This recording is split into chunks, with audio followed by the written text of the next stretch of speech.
Yeah. Kuna mashabiki zako wanataka kujua series Dunia imefika mwisho. Watu wanajiuliza ndo mwisho wa tamthilia Dunia ama ni kipi kinajiri kwenye tamthilia Dunia? Sisi tumefunga msimu wa kwanza wa Dunia. Msimu wa pili unarudi mwezi huu wa pili, soon tutawatangazia tarehe. Dunia umeifunga msimu wa kwanza, imeanza 2024 mpaka leo ni 2026 ndio unaifunga msimu wa kwanza. Ni kipi ambacho ulikuwa unakitarajia mapokezi ulivyoanzisha Dunia na mpaka ilipofikia mapokezi yale ulitarajia kuona kama ilipofikia sasa hivi tamthilia Dunia? Nilitarajia lakini wamefanya zaidi. Yaani unajua imekuwa zaidi na zaidi. Kwa kweli tunawashukuru sana mashabiki, wametupokea vizuri. Imekuwa hatua nzuri sana kwenye Dunia msimu wa kwanza. Mapokezi hayakuwa ya kawaida. Haijawahi kutokea kwenye YouTube kupata numbers za namna ile. Kwa hiyo by the way tunashukuru sana na tunawaandalia kitu kizuri kwenye msimu wa pili. Changamoto ipi ambayo unaiona kabisa kwenye kazi yako ya producer ni changamoto kubwa ambayo wewe kukutana nayo kudili na wasanii? Kwanza tuanzie hapo. Kudili na wasanii kwangu sio changamoto kwa sababu nimezoea. Unajua mimi nimeanza game tangu 2022. Nimeshafanya kazi na almost hao wasanii wengi wa YouTube nimefanya nao kazi, wakina Clam, nimefanya kazi na wakina Kicheche, wakina Bailam na hao waliopo wakina Manyanya, kwa by the way na experience na wasanii. Kwa changamoto hata sio kubwa, ni kawaida kwa sababu sio sisi ni binadamu. Yes, ni kama tu unavyoishi na watoto wako nyumbani. Niliona interview yako ulisema moja ya series ambayo imebadili maisha yako na kufanya hatua kubwa kwenye maisha yako ni series ya Dunia. Imebadili maisha yako kwa kiasi gani kikubwa? Kwa kiasi kikubwa kwa sababu nimeongeza mass. Yaani watu wamezidi kuwa wengi. Na unajua mtaji wa kwanza ni watu. Then baada ya hapo ndo tutatengeneza hela. Kwa hiyo siseme kwamba nina mahela, au tumepata mahela, ila tu tumetengeneza watu ambao wanajua kuna watu wanafanya kitu fulani. Kwa baada ya hapa sasa nafikiri hatua nyingine itafuata. Kumekuwa na kasumba inatokea kila unapofanya kitu chema kuna maneno yanasemwa juu ya mtu. Naomba nikuulize hili swali. Kuna watu wanakuwa wanazungumza kwa Baba Asma ni mtu ambaye anakuwa na wakandamiza wasanii kutokuwapa kipato sahihi. Nimejaribu kuzungumza na wasanii wote ambao wametoka kwako, wamekuwa lawama ni moja tu ya kuhusu na kipato sahihi ambacho kama unakuwa unagandamiza kwenye kipato. Tuanzie hapo. Amani alitoka kwako, pia aliongelea kuhusu swala la kipato.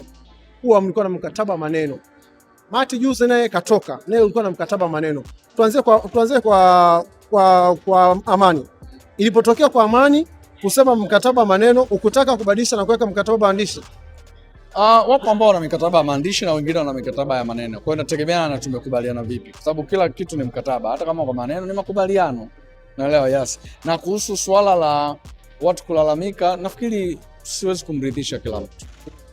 Kwa sababu biashara ninayojua ni mimi. Yaani unajua tunasema nini, siri ya nini? Siri ya mtungi anaijua kata.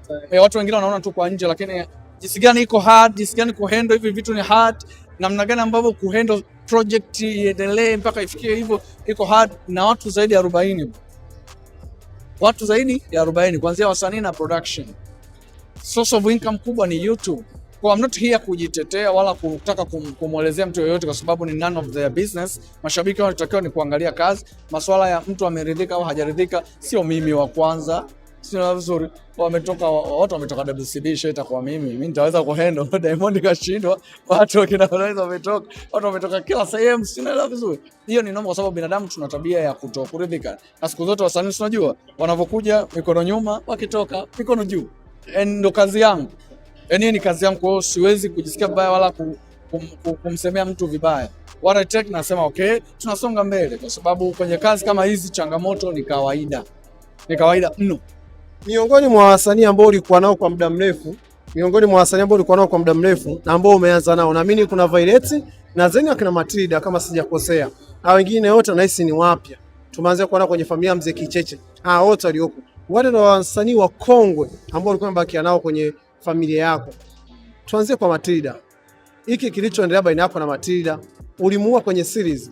Matilda alisema umemuua, lakini Zeni mlikuwa na mgogoro wewe na yeye wa kutokufanya kazi.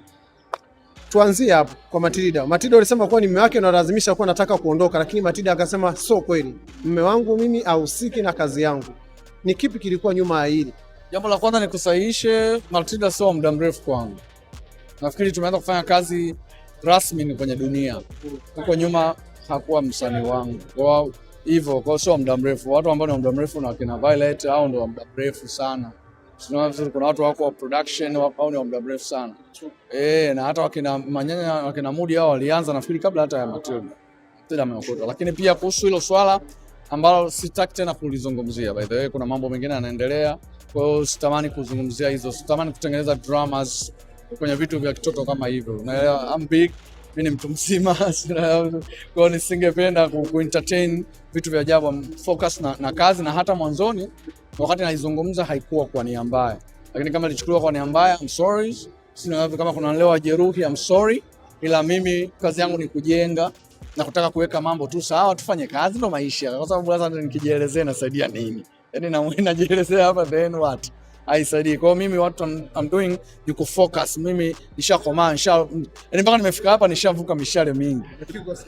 Kwa hiyo ni kawaida. Kwani hii ni interview ya kwanza kwa wasanii? Nafikiri zishatokea nyuma kama 2, sio vizuri. Kwa hiyo hii ni nyingine ya 3. Mimi ni mkomavu, napokea kila kitu, lakini sihitaji ku clear the air kwamba kujitoa. No, mimi sipo hivyo, wala sikuwa na nia ya mashindano wala kupishana. Kwa hiyo nafikiri vitu vingine hivyo tuviache, focus na kazi kwa jambo la msingi. Mashabiki wanataka kusikia kazi, sio dramas za kitoto kama hizi.